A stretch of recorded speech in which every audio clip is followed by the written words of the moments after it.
Welcome to fats about AP. నేను లక్ష్మణ్.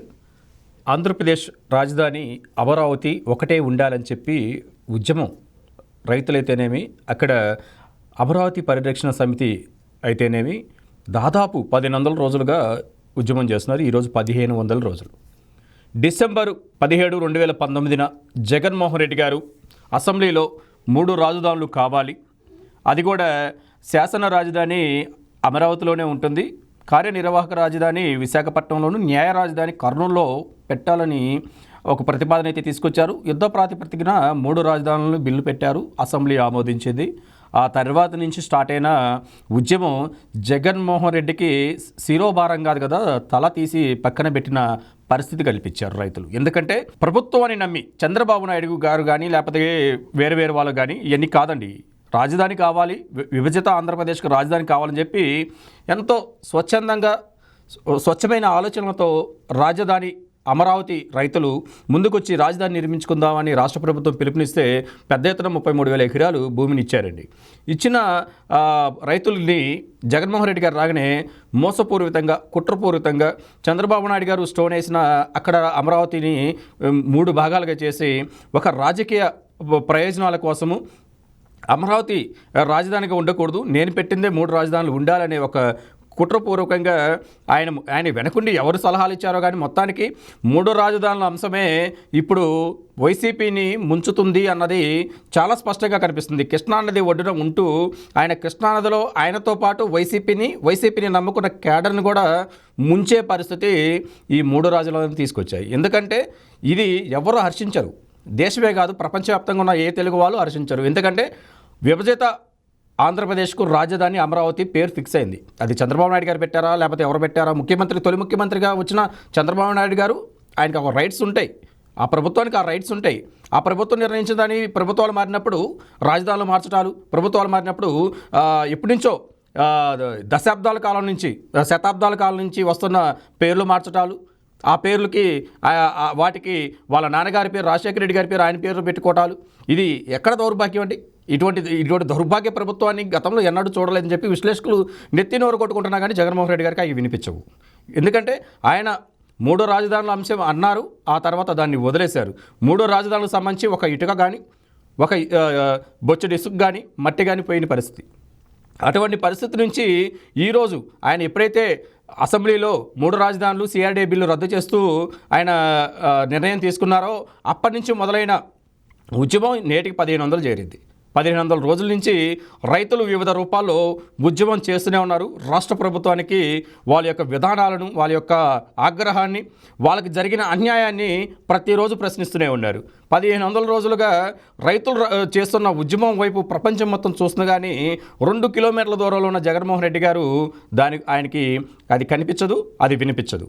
ఎందుకు అంటే రైతులు ఎంతో స్వచ్ఛందంగా చంద్రబాబు నాయుడు గారు పిలిపిలి ఇవ్వగానే ముందుకు వచ్చి ఆ భూములు ఇచ్చారు కాబట్టి.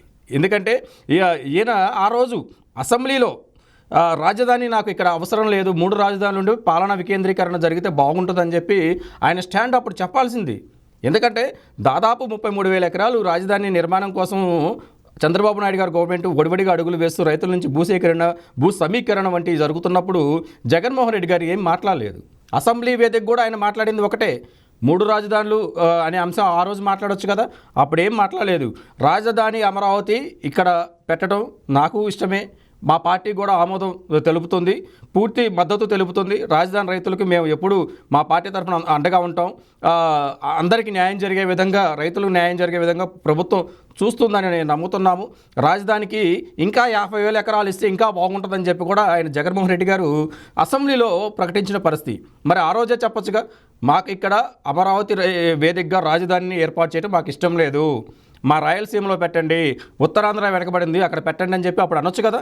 అప్పుడు ఏమి అనకుండా సైలెంట్గా ఆయన రాజకీయ ప్రయోజనం కోసం ఆయన స్టాండ్ ఏ విధంగా ఉన్నది అనేది ఆ రోజే ప్రజలకు అర్థమైపోయింది. ఆ తర్వాత ఆయన వచ్చిన తర్వాత దాదాపు 1500 రోజులుగా ఈ ఉద్యమం కంటిన్యూ అవుతుంది. ఆయన 3 రాజధానులు ప్రకటించిన తర్వాత 3 రాజధానులు ప్రకటించి ఇప్పటికీ ఆ 1500 రోజులుగా న్యాయస్థానాల్లో ఫైట్ చేస్తున్నారు. న్యాయస్థానం అంటూ, దేవస్థానం అంటూ రైతులు మహాపాదయాత్ర పెట్టారు, బ్రహ్మరథం పట్టారు. అన్ని జిల్లాల వాళ్ళు అమరావతి రాజధానిగా ఉండాలని కోరుకున్నారు. రాయలసీమ నుంచి కోస్తాంధ్ర మొత్తం కోస్తాంధ్ర మొత్తం రైతుల యొక్క మహాపాదయాత్రకి బ్రహ్మరథం పట్టి రైతులను ఆశీర్వదించిన పరిస్థితి అయితే ఉంది. మరోవైపు అమరావతి టు అరసవెల్లి కూడా పెట్టి ఉత్తరాంధ్ర వైపు కూడా రైతుల యొక్క ప్రయాణం పాదయాత్ర చేశారు. రైతులు వాళ్ళ గోడు వినిపించుకున్నారు. ఆ గోడు జగన్మోహన్ రెడ్డి గారికి 2 కిలోమీటర్లు ఉన్న ఆయన తాడేపల్లికి ఆయన ప్యాలెస్లో ఉన్న జగన్మోహన్ రెడ్డి గారికి రైతుల గోడు కనిపించడం లేదు, వినిపించడం లేదు. ఇటువంటి దుర్భర పరిస్థితి నుంచి రైతులు ఎంతో మొక్కవని దీక్షతో ఇప్పటి వరకు రాష్ట్ర ప్రభుత్వంతో జగన్మోహన్ రెడ్డితో ఫైట్ చేసుకుంటూనే వస్తున్నారు. ఎన్ని కుట్రలు పడినారు రాజధాని విచ్ఛిన్నం కోసం. తర్వాత మళ్ళీ ఆయన 2021లో అసెంబ్లీలో 3 రాజధానుల బిల్లులు వెనక తీసుకున్నట్టుగా ఆయన నిర్ణయం తీసుకున్నారు. ఎందుకు అలా? అమరావతిలో ఉన్న హైకోర్టులోనైతేనేమి, హైకోర్టు నుంచి సుప్రీంకోర్టు అయితే దాదాపు 60 కేసులు పైన 60 పిటిషన్లు పడ్డాయి.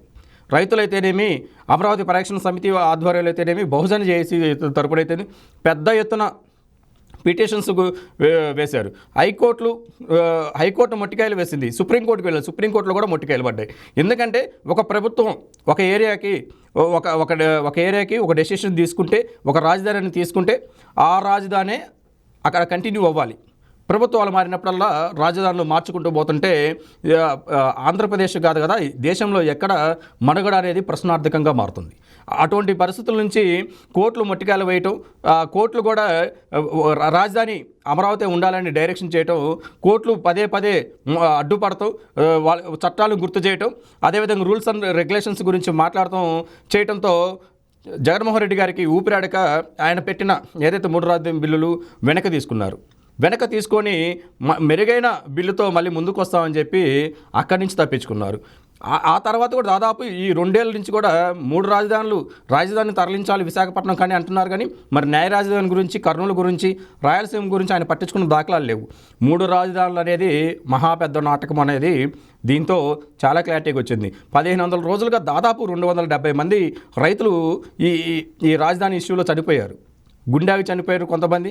రాజధానికి మా భూమి ఇచ్చాము, మా భూమి ఇస్తే మాకు ఇక్కడ రాజధాని ఏర్పడితే మా ప్రాంతం అంతా అభివృద్ధి చెందుతుంది, మా పిల్లలకు కానీ మా కుటుంబం కానీ ఉపాధి దొరికిద్దని చెప్పి భూములు ఇచ్చిన రైతుల వల్ల రైతులందరూ దాదాపు 250 మందికి పైన రైతులు జగన్మోహన్ రెడ్డి గారి నిర్ణయం తీసుకున్న తర్వాత, ఈ 3 రాజధానుల అంశం తీసుకున్న తర్వాత మృత్యువాత పడ్డ పరిస్థితి అయితే ఉంది. దాదాపు 750కి పైగా కేసులు పెట్టారు రైతుల మీద.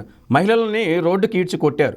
రోడ్డు మీదకి వస్తే మహిళల్ని ఈడ్చుకుంటూ వాహనాలపైన అరెస్టులు చేసి వాహనాల్లో తరలించిన పరిస్థితి. 144 సెక్షన్ 30 పోలీస్ యాక్ట్ అనేది ఇప్పుడు కూడా రాజధాని ప్రాంతంలో అమల్లో ఉంది. ఇట్లా చట్టాలని పోలీసులను అడ్డం పెట్టుకొని రాజధానిలో రైతులు చేస్తున్న ఉద్యమాన్ని తొక్కివేయాలని చూసిన జగన్మోహన్ రెడ్డి గారికి గట్టి బదులిస్తూ పాదయాత్రలు చేశారు, పెద్ద కార్యక్రమాలు చేశారు, వినూత్న కార్యక్రమాలు చేశారు. జగన్మోహన్ రెడ్డి గారికి పాడిగట్టి కూడా మోసిన పరిస్థితులు మనం రాజధాని రైతుల నుంచి చూసాం. ఇటువంటి పరిస్థితుల నుంచి రైతులు 3 నెలలు ఓపిక పడితే తప్పనిసరిగా బయటపడతారు. నెక్స్ట్ వచ్చే గవర్నమెంట్ తెలుగుదేశం పార్టీ ఖచ్చితంగా ప్రభుత్వాన్ని ఫామ్ చేసిద్దని చెప్పి ఇప్పటికే సర్వేలు చెప్తున్నాయి. తెలుగుదేశం పార్టీ, జనసేన కూటములు ప్రభుత్వాన్ని ఫామ్ చేస్తే రాజధాని అమరావతి అయింది, రైతులకు మంచి మేలు జరిగింది. రాజధాని కోసం త్యాగాలు చేసిన రైతుల కోసం, అమరులైన రైతుల కోసం పూర్తి న్యాయం జరిగే విధంగా నెక్స్ట్ గవర్నమెంట్ చూస్తుందని చెప్పి మనం చెప్పవచ్చు.